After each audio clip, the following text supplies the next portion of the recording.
làm té đi.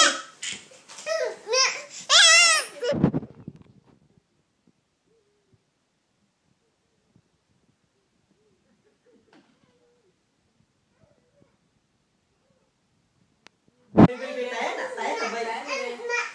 Té.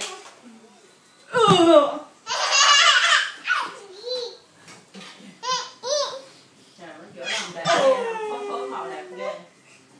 Mệt quá rồi.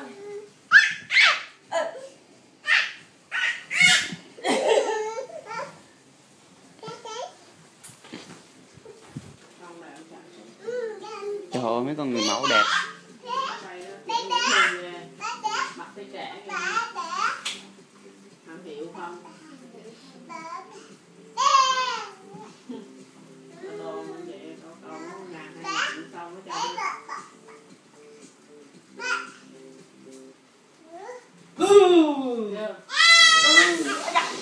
Chết cha chưa? Đúng rồi. Cái mặt Vi rồi. Không sao, Vi giỏi.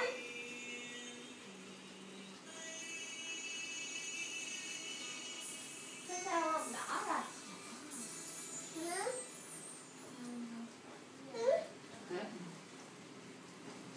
Ô thổi, úp bụp bụp bụp, úp bụp bụp bụp, úp bụp bụp bụp, úp bụp bụp bụp, đau đó.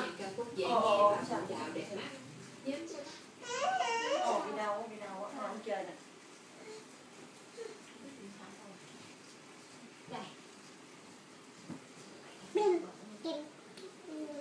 Đỏ rồi, bị đỏ rồi, bị đánh má hồng rồi.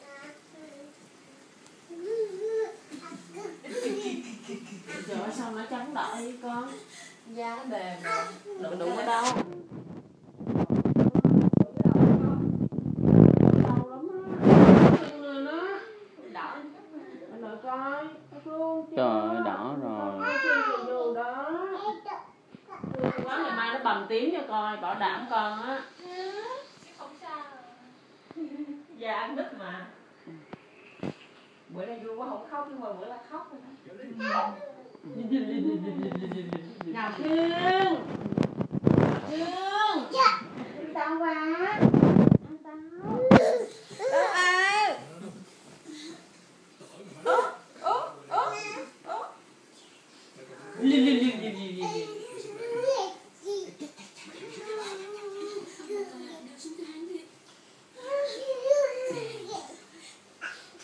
Cho đi.